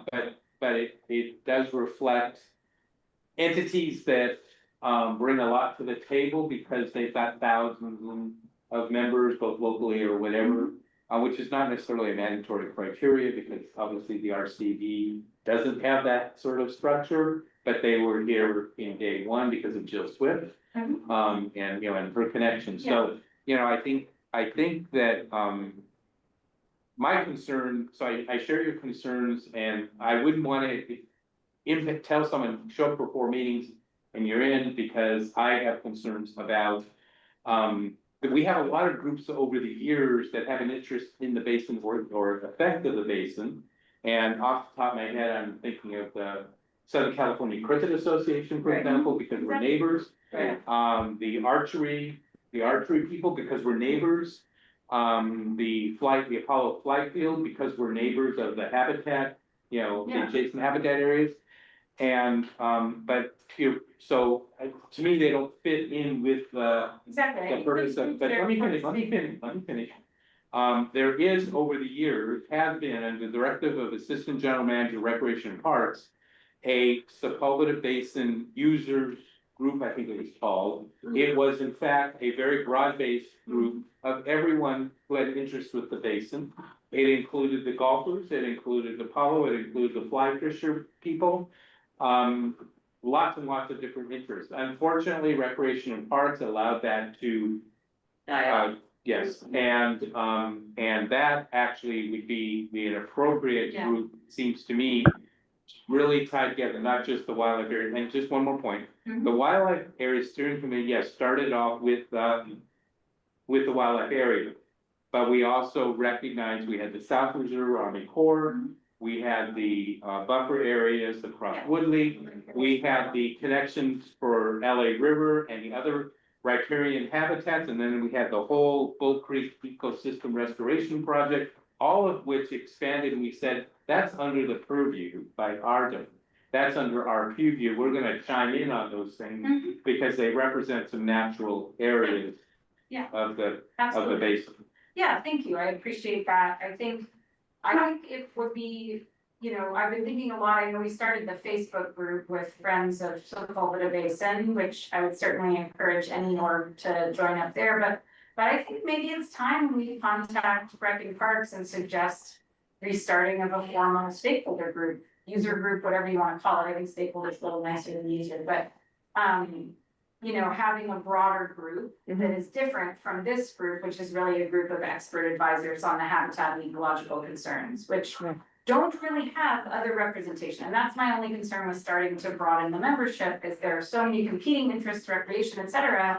I think we are the voice for the wildlife, essentially, and the way I see it, you know, who don't have a voice, and everyone here, your organizations bring significant environmental missions, background, et cetera. And I think diluting that could really be harmful to the advisory role. That said, I think all these other voices and people who are passionate about the basin, you know, should certainly attend meetings, give comments, et cetera. And I think having meetings that are broader, since so much of what we end up dealing with in here is fire and crime and things that aren't really about ecology because they affect the ecology. I think having another forum besides us where these things are really dealt with would be really beneficial. So maybe it's time we push the city to, deputy mayor of community engagement, and he was the Valley advisor to the mayor. Maybe that's something we approach him with and say, we think it'd be helpful to convene a stakeholder group on a regular basis with all these different entities. I would agree with that. It's unfortunate it was dropped, but, in this case, the groups that are on this committee now are engaged in day-to-day operations in the Sepulveda Basin, have been for long periods of time. And, we're local with very, very large local membership. And again, I would encourage, the American Sri Lankan Photography Society to, participate in events in the basin. We have habitat restoration going on. We have bird walks, and participate in these meetings. We welcome, Yeah. public participation in the meetings for non-members, welcome to attend any and all meetings. They're not closed meetings. But that's just different structure than being voting. And I just want to say I appreciate the interest, and I did hear, you speak to the expertise of some of your membership on these issues, but I think key for us is the real local on the ground expertise. Right. So I just acknowledge that we heard what you were saying in terms of. yes, And I didn't catch the name of the speaker, sorry, we're all like. it's, My name is Luck. You can call me Luck. Okay, thank you. It's Thank very you. nice Yeah. to meet you actually, and Yes. we do Thank you really very much. appreciate. It's and very we would clear. love Thank you very much. Yeah, we would love to have you more involved, both through events and through attending these meetings, and hope to meet you in Sure. person some. Yeah. Thank you. thank you. Yeah. All right. Thank you very much. I had one more question for you, Locke. Are you there still? Yes. Yes. I'm here. I'm here. Okay.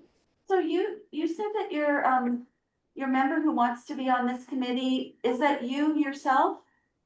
No. He's an advisor in our general committee. So we have Okay. nominated him. So he had done some, as I said, like some research work in Aleutian Islands, in some parts of California. So that's why we thought and he travels back and forth to USA from Sri Lanka very frequently. So that's why we thought of nominating him. See whether we can get support from him as an expert on, especially on the ornithology subject. So that was the idea. So anyway, it's really clear, as the members have voiced. So we will see whatever the best possible way we can contribute, as supportive groups. So join in for all this bird work and whatever the community work in the future.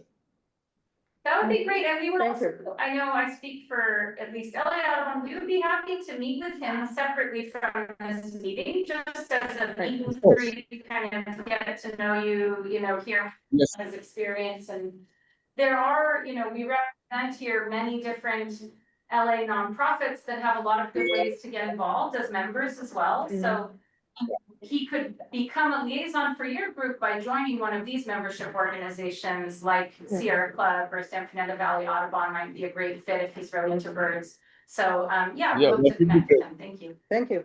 Yeah. Thank you. Thank you. Okay, so moving ahead, park needs assessment. See, we did not end up with a regular park speaker. Nobody's here from Rec and Parks. I'm going to have a word with them. Or from Odin. Or from Olin. I didn't ask Olin to be here. I just wanted, that's kind of an announcement. They're supposed to have their slides up on their website this week. like Thursday, I think. And then they're gonna be launching community meetings. I did go to their kind of sneak preview meeting. I'm wondering if we should, our next formal meeting will be the late July. I'm wondering if we should have a subcommittee to look into the park needs thing. I'm sure for, just like we did with the master plan with the Army Corps, I'm sure that with Audubon, we're going to be looking at it and developing comments. I'm not so sure that I was on that same meeting too. I'm not Yeah, so you were. sure that they're gonna be sharing like a draft, whatever. And what I think what's probably more important is for all of us to get the words out to our respective organizations and urge people to attend Mhm. the various meetings. They're having them throughout the city. Right, And then there's one via Zoom, I think on July 1st. And just encourage their participation, and if they would speak up for the Sepulveda Basin in general, while if there's particular or any aspect, all aspects, I think that would be the best thing that we can do, at least for the next month. okay. And, maybe we'll have a better plan after that, but I really think this month of June to July 1st. Yeah, they just really probably need to hear more input. Okay, so I Yeah. can do an email blast to our members and, And then we can forward that. to- and I already I did ask them to fill out the needs survey. They have a very, very strange finding, that they presented at that meeting, the statistically significant approval of the park conditions. And most people thought it was okay, and I think there's something terribly wrong with their survey. In other words, most of the people that responded to the surveys thought that the parks were very badly maintained. And then they apparently did a separate survey and they found almost the opposite result. Yeah, they're really, that firm is very good at, if they don't get what they want from the public, they'll find their way around it. Make it up. That's a hallmark. You know what they say, there's lies and there's damned lies and then there's So they statistics. did it with Sepulveda as well. They heard very clearly from stakeholders what the priorities were, and they were like, this is not good for us. And so they went out and they portioned the Golf Association and a number of others and brought them in and loaded it up and. Yeah, I mean, I absolutely, Survey, yeah. So anyhow, so I guess we've got a game plan then to reach out to our organizations. And, but let's see what's on their slides that they release and how we might respond to what information is there. So I'll include a, link to their website. Also, they're launching a new survey, so that even be even a better way, not better. A likely way that would get more participation if you put that out to all your folks and say, hey, take a 5-minute survey or 10-minute survey. Likely more people will do that than will show up to an in-person meeting. Yeah. And you can tailor whatever it is that we want to. Okay, so I'm gonna work something up for Audubon. I do want to see their slides first. So thank you. I think that's a good plan going forward. And if there's any urgency that we might have to have a meeting before, we can discuss it at that point. Proposition 4 climate bond. There's a $10 billion state climate bond, so I believe instructions for applying for grants from it will be available soon, coming out soon, depending on which state agency is dispersing it. You know what I was thinking about, like the fire department doesn't have funds to remove all these flammable invasive trees. Maybe it's something that a grant could be applied. I would gladly take grant money to buy more plants for next season. Well, yeah, we need to talk about getting you more plants next year. I know Theodore Payne is, we've been in some discussions with them, and if they can help, that would be great. Let me know. Or Back any more of the- Or you could, I'm glad to start propagating stuff like crazy in my backyard. I've gotten pretty good at it. So as long as you guys like bladder pod, Your expertise. What is the timeline for stuff? what? Timeline for. Timeline for. You need to look at it. It's different for all the different agencies that are dispersing. And it looked to me like the ones that we might be most likely to go after or to recommend would be around the beginning of July. But you got it, Should we have like a subcommittee then, given that that's what we need again? yeah, I'd be glad to kind of keep track of it and, see what we can do on that, because, hey, it's money. I have a scheduled question. You what? I have a scheduled question. Yeah, Given that we're a somewhat small committee, I'm going to ask nicely and see if it's possible. It looks like our next meeting is the 22nd of July. Yeah. And I will be far away in Alaska, and I really care very deeply about this committee. And I was wondering if folks are available on the 29th, which would be the last Tuesday of the month. It's only the 22nd because July 1st happens to be a Tuesday. wait, you're asking about, July 29th? Yeah. I don't care. That works for me. Anyone else? Anyone have? Does anyone object to July 29th? I would greatly appreciate a special meeting on our calendar. Okay, I think that said, does anyone have other comments not on the agenda? I feel like I have more, but I can't. I will get an AI recap of the meeting, which you'll have to look carefully, but it'll be fairly accurate. I will put the chat into the minutes. Okay. And anything else we need to attach to it. Can you send out, just save the date to everyone and include the I chat? will do that.